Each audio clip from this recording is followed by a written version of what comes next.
Une semaine sous le signe de la communication brouillée au sein des couples, Donald et Kim ont mis de côté leurs petites histoires pour tenter de rentrer dans la grande histoire. Quelques selfies et des images d'Épinal pour un couple habitué à l'orage verbal. Si vous faites un pas supplémentaire, vous serez le premier président américain à franchir cette frontière. Le chef d'État américain ne se fait pas prier. La photo sera trop belle. L'histoire d'amour entre l'Américain et le Coréen tient toujours. Les deux partenaires savent se faire la guerre pour plaire à leur peuple et jouer avec les nerfs de leur père. Donald en pré-campagne a besoin du tumultueux genou et Kim ne voit plus son existence sans le ténébreux septuagénaire. On est meilleur dragueur quand on a 50 ans, Mathieu Rouault. On les appelle les sexygénaires.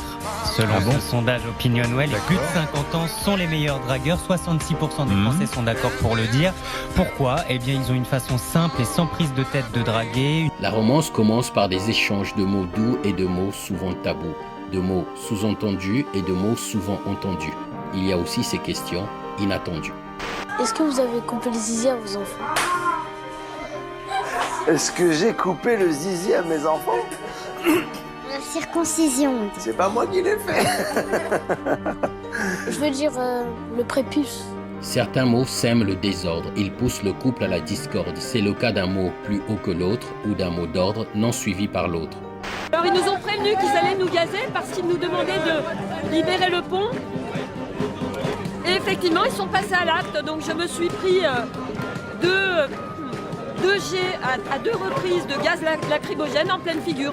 Il y a le couple dans le gaz lorsque les amants ne sont plus en phase. Il arrive qu'ils passent à la phase des violences conjugales. Cette étape, pour le sexe faible, peut être fatale. Elles sont déjà plus de 70 à avoir perdu la vie cette année sous les coups de leur conjoint, une réalité que ces femmes ne peuvent plus supporter. Les femmes ne sont pas des pouchic-balls. Pour toutes les Èves blessées, Adam est tantôt un gros salaud, tantôt un gros macho. Il est le mâle incarné. Un mâle né pour dominer et qui, sur la place de la femme, a sa petite idée. Moi, c'est le travail, c'est ramener le pognon, de faire vivre la famille. Et elle, c'est les enfants, c'est le ménage, c'est la table, la lessive, la vaisselle, le balai. Et quand Ève ne prend pas la direction de la cuisine pour chauffer la gazinière, elle prend la mer pour sauver les damnés de la terre entière. Une arrivée très remarquée au palais de justice d'Agrigente ce lundi, celle de Carola Rackete, capitaine du navire humanitaire Sea-Watch, arrêtée samedi pour avoir accosté de force sur l'île de Lampedusa afin de débarquer 40 migrants. Fin d'une semaine faite de hauts et de bas, une semaine pleine de coups bas. Vivement les vacances pour tout remettre à plat.